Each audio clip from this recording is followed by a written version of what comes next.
before, you guys are from different organizations. You from Red Cross, you are with your Durungawan Sustainable Shop, and you, Mr. Marlou, you are leading sa youth, sa local youth development office. So may I ask, what are your plans for mental health this year? Baka meron kayo plan na you share that our youth are willing to hear and maybe participate as well. Start na. Would you like to start? The moment na nag-start na ma-create yung local youth development office, I mean, nag-appoint yung LGU Kalibo na local youth development office, the first thing that we did is to gather youth organizations so that we could establish the local youth development council. And syempre, as the LYDO, I was really blessed to have such dynamic youth groups that are really advocating for their own causes. And syempre, when you are in a room where everybody's a leader, na like they have thoughts on it. So when we crafted the local youth development plan, we really did consider having programs for mental health under the health center of participation. So actually, Nika's part of that. And they also suggested na what if we focus on mental health, we create coalitions. So it's a part now of the approved LYDP for 3 years, for 2020 to 2022. So we're aiming for the materializing the plans. So the plan there was to put up or establish 16 coalitions for different barangays.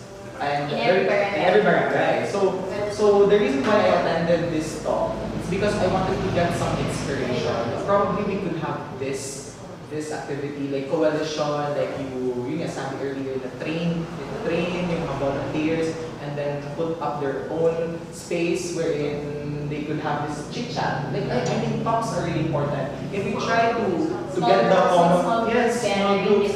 If we try to get the common denominator of our stories, it all boils down to having that one person listening to you. One person talking to you, understanding you. So we just need a community where everybody understands. So through the coalitions that we are planning with the LYDP, we can really help in advocating for mental health. And right now, LGU Kalibo is already on the process of finalizing the questionnaire for the Kalibo Youth Survey. So through that, we will be asking the Kalibo youth on how we could probably their state of mind ng mga bata. So we have questionnaires prepared for mental health.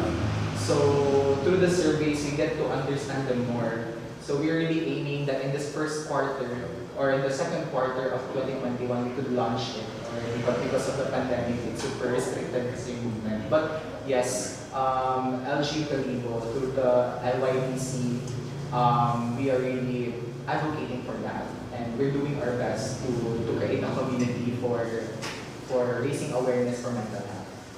I really appreciate that. Napakaganda kasi you started with assessment. Rather than plan mo agad na ito gagawin natin, ito gagawin natin. Kasi yun yung usual problem.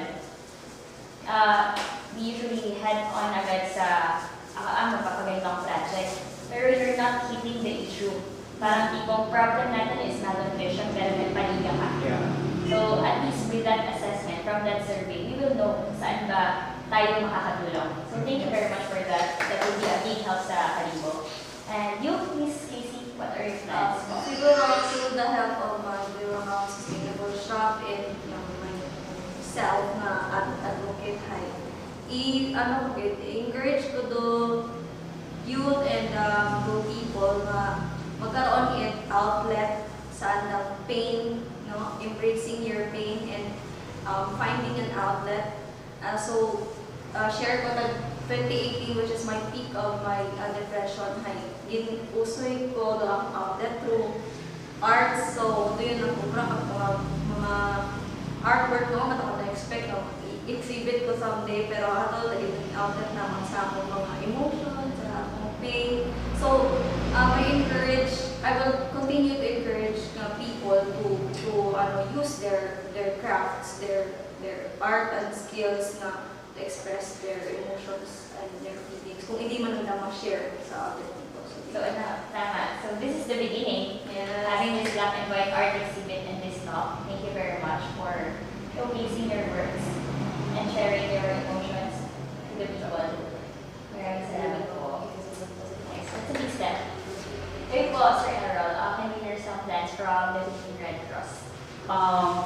Philippine Red Cross Aklan naman, last year I started talking to different government agencies like the health office, and marami din data ako nakuha sa kanila, and I'm trying to find a program that will focus on mental health among the youth. And since there is a present study being conducted at the DRC in collaboration with UP Manila, the aim of the project or the study is to find a program for youth mental health and to be institutionalized in the DRC.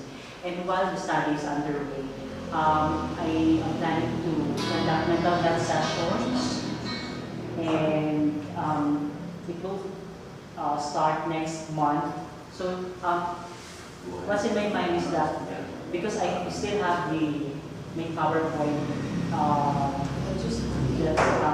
I'm using when I'm with the Department of Health, and that PowerPoint, the content of that PowerPoint is the realities of mental health in the Philippines and globally, and the steps to a good well-being. So I think after the discussion, I'm inviting somebody who would speak about their personal experiences, like Casey, so that young people would really have a face of what mental health is all about, and kung paano na-overcome yung sira na issues. So that's in my mind, and I'm planning to do it, do the first session next month. Nice. Hey, ganda din no, may study na kinakonduct from UP Manila. So, to wrap it up, can I hear some advice from you guys? For sure, merong nanonood dito who are suffering right now or who is experiencing problems or depressed. What would you advise to them? Who would like to start? Yeah, start. Sige, actually this advice came up just because of this talk. Medyo na-cement yung advice na to because of the sharings. We know that the mental health it involves the brain, and the brain is an organ. And what do we do with our organs? We take care of it so that it could function well, right? So, take care of your brain. And how do you take care of your brain? Based on Miss Casey's experience earlier, sabi niya, parang hindi naman niya sinabi directly na I'm taking care of my brain by doing this, but what she just did is she avoided toxic people, she stopped watching horror movies, she's starting to hear affirmations. So those are little activities that could really make your brain healthy. Like in the morning, you hear affirmations, you hear positive thoughts. So that's a good exercise for your brain.